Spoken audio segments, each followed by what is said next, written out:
আজকে আবারও একটি নতুন রেসিপি নিয়ে চলে এলাম। দেখুন এখানে নিয়েছি আমি আলু। তো আমি আলুগুলোকে বড় বড় কেটে নিয়েছি। আর নিয়েছি 4টা ডিম, আর সোয়াবিনটাকে আমি ধুয়ে ভিজিয়ে চিপড়ে নিয়েছি। আর এখানে নিয়েছি কাঁচামরিচ আর পেঁয়াজ। তো আজকে আমি বানাবো আলু, সোয়াবিন ও ডিম দিয়ে একটা রেসিপি। তো এখানে আমি 2টা ডিমের আগে মামলেট করে নেব। তো এখানে আমি 2টা ডিম বাটির মধ্যে ফাটিয়ে নিলাম।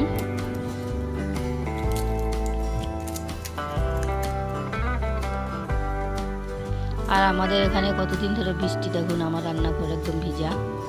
তখন আমি সামান্য দিয়ে দিলাম লবণ, আর দিয়ে দিলাম হলুদ, আর একটু দিয়ে দিলাম কুচানো পেঁয়াজ, আর একটু দিয়ে দিলাম কাঁচা লঙ্কা।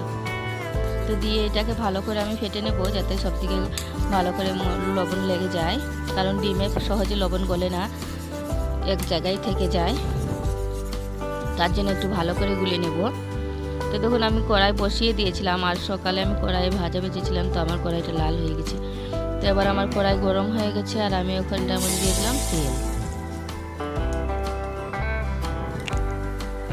তো আর আমি দিয়ে দিলাম একটু লবণ আর একটু হলুদ।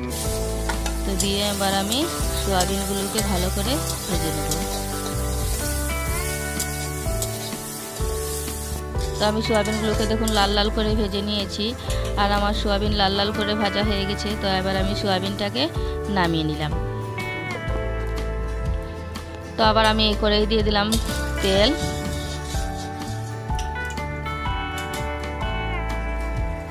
আর এবার আমি মামলেট বানিয়ে নেব।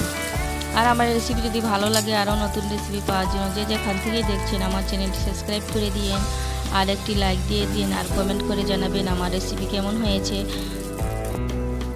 তো দেখুন আমার ডিম আমলেট হয়ে গেছে। তো আমি এটাকে উলট পালট করে বানিয়ে নিলাম বেশ বড় করে। আর এখন আমি এই কড়াই দিয়ে দিলাম তেল, আর দিয়ে দিলাম এখানে আলু। তো এখন আমি আলুটাকে ভেজে নেব সামান্য হলুদ আর একটু লবণ দিয়ে, লাল লাল করে ভেজে নেব, যাতে একটু ভালো মতে কিছু পেকে যায় আলুটা। এরকমভাবে আমি ভেজে নেব আলুটাকে। তো দেখুন আমার আলুটা ভাজানো হয়ে গেছে। তো এবার আমি আলুটাকে তুলে নেব। তখন আমি এই কড়াই দিয়ে দিলাম পেঁয়াজ কুচি, একটা আস্তা বড় পেঁয়াজ দিয়েছি আমি এখানে, আর দিয়ে দিলাম একটা তেজপাতা 2 টুকরো করে, কারণ যে জিনিস যতটা দরকার ততটাই আমি দিই, যাতে জিনিস নষ্ট। আর এখানে দিয়ে দিলাম আমি আরও বেঁচে যাওয়া কাঁচামরিচ আর পেঁয়াজগুলো আমি এখানে দিয়ে দিয়েছি। তো দেখুন আমার পেঁয়াজ মোটামুটি লাল লাল করে ভাজানো হয়ে গেছে। তো এখানে আমি দিয়ে দিলাম আরও 2টি ডিম। তো আমি এখানে আরও 2টো ডিম দিয়ে দিলাম, যাতে সবজির টেস্টটা বাড়ে তার জন্য।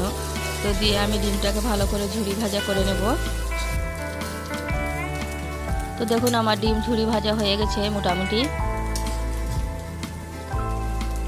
তখন আমি এখানে দিয়ে দিলাম একটা আস্তা পেঁয়াজ বাটা, আর দিয়ে দিলাম 1 ইঞ্চি রসুন, 2 সরি আদা, আর দিয়ে দিলাম 7-8 কলির মতো রসুন। তো দিয়ে এগুলোকে আমি ভালো করে একটু নেড়ে চেড়ে নেব। তখন দিয়ে দিলাম আমি 1 চামচ মরিচ গুঁড়া, আর 1 চামচ ধনে গুঁড়া, আর জিরে গুঁড়া, আর দিয়ে দিলাম রং অনুযায়ী হলুদ। তো সবগুলো দিয়ে আমি মশলাটাকে কষিয়ে নেব, আর দিয়ে দিলাম স্বাদ মতো লবণ। তো দেখুন আর দিয়ে দিলাম আলুগুলো, আর এখন আমি দিয়ে দিলাম জল। তো জল দিয়ে আমি ঢাকনা দিয়ে দিলাম। তো দেখুন আমার জল মোটামুটি সবজি হয়ে গেছে। তো এখন আমি দিয়ে দিলাম সোয়াবিনগুলো, আর দিয়ে দিলাম ডিমগুলো, ভেজে রাখা মামলেটগুলো দিয়ে দিলাম।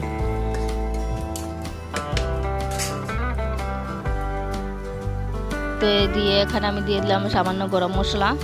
তো দিয়ে আমি আবার 1-2 মিনিট ভালো করে কষিয়ে নেব ঢাকনা দিয়ে। দেখুন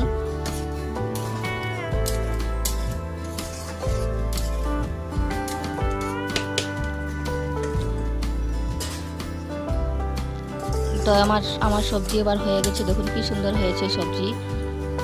আর আমার রেসিপি দেখার জন্য আমি সবাইকে অনেক অনেক ধন্যবাদ। তো আমার রেসিপি হয়ে গেছে, এবার আমি নামিয়ে